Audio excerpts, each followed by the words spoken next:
Hi viewers, welcome to ஆத்துசமையல். இப்போது அரிசி உப்புமா எப்படி உதிரியாக பண்ணுறது டிப்ஸோடு நான் சொல்லியிருக்கேன். ரொம்ப ஈஸியாக பண்ணிடலாம். 10 நிமிஷம்தான் உங்களுக்கு இது ரெடி ஆகிடும். இது பைத்தம்பருப்பு சாம்பார், வெந்தய குழம்பு, நார்மல் சாம்பார் எல்லாத்துக்குமே ரொம்ப நல்லாயிருக்கும். இப்போ தேவையான பொருட்கள் பார்க்கலாம். மிக்சியில் அரைக்க வேண்டியது 1 கப் பச்சரிசி எடுத்திருக்கேன். அதுக்கப்புறம் 1 டேபிள் ஸ்பூன் துவரம்பருப்பு, 1 ஸ்பூன் மிளகு ஜீரகம் எடுத்திருக்கேன்.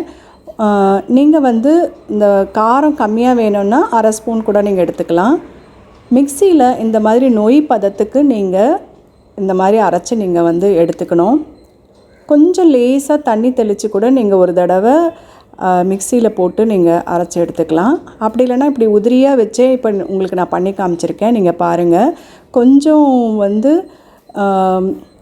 இஞ்சி கொஞ்சமாக துருவி எடுத்துக்கோங்க. கடுகு, ஜீரகம், அப்புறம் கடலைப்பருப்பு, உளுந்து, கருவேப்பிலையை நான் இப்போ எடுத்திருக்கேன். பச்சை மிளகா உங்களுக்கு காரத்துக்கு தகுந்த மாதிரி நீங்கள் போட்டுடலாம். 2 போதும். 1 கப் அரிசிக்கு 2 பச்சை மிளகா போதும். கடுகு, ஜீரகம் இப்போது பண்ணுற இந்த உப்புமா கண்டிப்பாக தேங்காய் எண்ணெயில் பண்ணி பாருங்கள். ரொம்ப நல்லா வாசனையாக டேஸ்ட்டாக நல்லாயிருக்கும். இப்போ நான் தேங்காய் எண்ணெய் தான் விட்டிருக்கேன். கடுகு, ஜீரகம், அப்புறம் உளுந்து, கடலைப்பருப்பு போட்டிருக்கேன். ஏற்கனவே அதில் துவரம்பருப்பு நம்ம சேர்த்துருக்கோம் இல்லையா, அதனால் இந்த உளுத்தம்பருப்பும் கடலைப்பருப்பும் நீங்கள் கம்மியாக போட்டுட்டா போகிறோம். இப்போ தாளிக்கிறதுல எல்லாம் என்னென்ன தாளிக்கணும் இன்க்ரீடியன்ட்ஸ் உங்களுக்கு சொன்னேன். அது எல்லாமே நீங்கள் போட்டுக்கோங்க. இஞ்சியும் துருவி வச்சுருக்கேன், அதையும் போட்டுக்கலாம். நான் பெருங்காயம் தூவலை. இஞ்சி போடுறதுனால பெருங்காயம் தூவலை. பெருங்காயம் நம்ம தூவி பண்ணால் கொஞ்சம் பாத்திரத்தில் ஒட்டும். அதனால் நான் இஞ்சி போட்டிருக்கேன். இப்போ இது எல்லாமே கொஞ்சமாக வதக்கி விட்டு தேவையான அளவு தண்ணி நம்ம விட்டு கொதிக்க விடணும். இப்போ இதில் உங்களுக்கு இன்க்ரீடியண்ட்டில் காமிக்காத பொருள் தேங்காய் ஒரு 2 டேபிள் ஸ்பூன் துருவி எடுத்துக்கோங்க. இப்போ 1 கப் பச்சரிசிக்கு நான் 3 கப் தண்ணி விட்டுருக்கேன். உதிரியாக வேணும்னா நீங்கள் 3 கப் தண்ணி போதும். இல்லை பொங்கல் மாதிரி கொஞ்சம் குழைவாக வேணும் எங்களுக்கு அப்படின்னு உங்களுக்கு தோணுச்சுன்னா 4 கப் தண்ணி நீங்கள் விடணும். குக்கரில் வைக்கிறதா இருந்தால் 3 கப் தண்ணி விட்டு நீங்கள் குக்கரில் வச்சு நீங்கள் எடுத்துக்கலாம். இப்போ நல்லா கொதித்து வரும்போது நான் சொன்னேன் இல்லையா, 2 டேபிள் ஸ்பூன் தேங்காய் துருவல் நான் எடுத்து வச்சுருக்கேன். அதை நீங்கள் போட்டு இப்போ கொதி வரும்போது நம்ம பொடிச்சு வச்சுருக்க அரிசி, பருப்பு இதை நல்லா போட்டு நீங்கள் கலரி எடுத்துக்கணும்.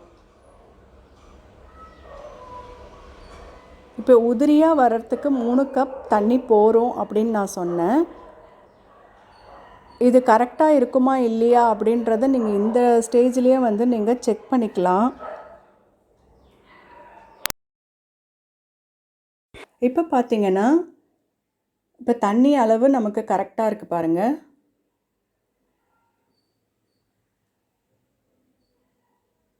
இப்போ போட்ட நம்ம அரிசி பொடி இப்போ கரெக்டாக அந்த தண்ணிக்கு நமக்கு ஈக்குவலாக ஆயிடுது இல்லையா. கொஞ்சம் எக்ஸஸாக இருந்ததுன்னா அது குழவாக வரும். இப்போ இது உங்களுக்கு கரெக்டாக இருக்குது. இதை சிம்மில் வச்சுட்டு இப்படி நல்லா கலக்கி விட்டுட்டு நடுவில் நான் உப்பு போட்டிருக்கேன். அந்த தண்ணி கொதிக்கும்போது உப்பு சேர்த்துருக்கேன். அதை நீங்கள் இன்னொரு தடவை வேணால் நீங்கள் பார்த்துக்கோங்க. நான் வாய்ஸ் ஓவர் அதுக்கு நான் அப்போ கொடுக்கல, இப்போ கொடுத்துருக்கேன். இப்போது இந்த ஸ்டேஜில் சிம்மில் வச்சுட்டு இந்த மாதிரி ஒரு தட்டு போட்டு மூடி அதில் கொஞ்சம் நீங்கள் தண்ணி விட்டு வச்சிட்டிங்கன்னா 5 நிமிஷத்தில் உப்புமா ரெடி. இப்போ நான் வெண்கல பாத்திரத்தில் அதில் முலாம் பூசி இருக்குது, அதில் நான் பண்ணுறேன். இது எனக்கு 10 நிமிஷத்தில் ரெடி ஆகிடும். பொடிச்சு கலர்றதுக்கு 5 மினிட்ஸ், இந்த மாதிரி வெந்து எடுக்கிறதுக்கு ஒரு 5 மினிட்ஸ், அவ்வளோதான். டோட்டலாகவே 10 மினிட்ஸில் இது எனக்கு ரெடி ஆகிடும். நீங்கள் குக்கரில் வச்சு கூட நீங்கள் எடுத்துக்கலாம். பாத்திரத்தில் நல்லா இப்படி வதக்கி விட்டுட்டு அப்படியே நீங்கள் எடுத்து குக்கரில் வச்சு கூட வேக வச்சு நீங்கள் எடுத்துக்கலாம். இப்போ பாருங்கள், இது நல்லாவே இது ரெடி ஆகிடும். நடுவில் ஒரு தடவை நீங்கள் போட்டு இப்போ கலரி நீங்கள் எடுக்கணும். இப்போ பார்க்குறச்ச ஓரளவுக்கு 95% நல்லா வெந்துடுது. இப்போ திரும்பியும் நான் போட்டு அதை மூடி வைக்கிறேன். ஒரு 30 செகண்ட்ஸில் அதுவும் ரெடி ஆகிடும்.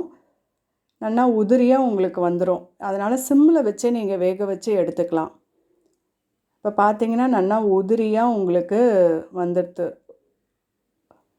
இப்போ இதே மாதிரி நீங்கள் பண்ணி பார்த்துட்டு உங்களுடைய ரிவ்யூஸ் அண்ட் கமெண்ட்ஸ் எனக்கு கண்டிப்பாக போடுங்க. லைக் பண்ணுங்கள், சப்ஸ்கிரைப் பண்ணுங்கள், ஆல் பட்டன் நீங்கள் ப்ரெஸ் பண்ணணும். அதை நீங்கள் மறந்துடாதீங்க. ஆல் பட்டன் ப்ரெஸ் பண்ணுங்கள். அப்போ தான் நெக்ஸ்ட் வீடியோ உங்களுக்கு நோட்டிஃபிகேஷனில் வரும். ஒரு தடவை செக் பண்ணி பார்த்துக்கோங்க என்னுடைய சேனலை. அடுத்த வீடியோவில் உங்களை நான் சந்திக்கிறேன். இதே மாதிரி உதிரியாக நீங்களும் பண்ணி பார்த்துட்டு எனக்கு உங்களுடைய கமெண்ட்ஸ் எனக்கு கண்டிப்பாக கொடுங்க. ஃபீட்பேக் எனக்கு கண்டிப்பாக கொடுங்க. நெக்ஸ்ட் வீடியோவில் உங்களை நான் சந்திக்கிறேன். Thank you very much.